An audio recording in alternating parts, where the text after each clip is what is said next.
A friend of mine is coming over with her 2-year-old, and I was going to go to the store to buy him some animal crackers, but I looked at the list of ingredients and thought that I could make them at home and use less ingredients. So in a bowl, I'm going to start with 1.5 cups of flour, a 1/2 teaspoon of baking powder, and a 1/2 teaspoon of baking soda, and a 1/4 teaspoon of salt. And I'm going to whisk those ingredients together, and then I'm going to push that aside, and then in another bowl, I'm going to mix the wet ingredients, which are a 1/4 cup of melted coconut oil, a 1/4 cup of honey, and you should always use local honey, and a 1/4 cup of unsweetened applesauce, and then some vanilla. And you know I never measure, but I think you're supposed to use about a teaspoon. And then I'm going to give that a good stir, and then I'm going to start adding the dry ingredients into the wet. And this dough comes together really fast.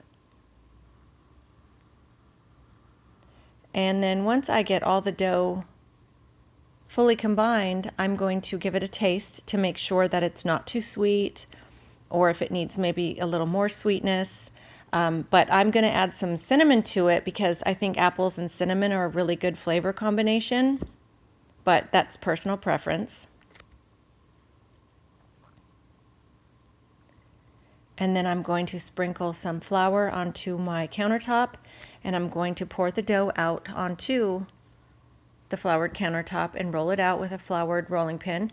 And the dough is very soft. It's not sticky, but it is very soft.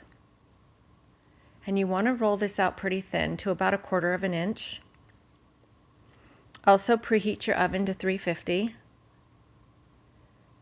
And it was about now that I realized I don't have animal cookie cutters. I have a reindeer and a duck, so that's what we're going with here. I'm going to start by cutting out the ducks and then the reindeer. I guess I should have gone through my cookie cutters first, but nonetheless, they'll still taste good. And then once these are all cut out and onto my prepared cookie sheet, I'm going to bake them for about 8 or 9 minutes. The reindeer did not come out of the cookie cutters as neat as I had hoped, but the ducks did. So anyways, they came out nice. They taste delicious, and they're really cute, and I hope he's going to love these. And I hope you give them a try. Subscribe and follow for more. Enjoy!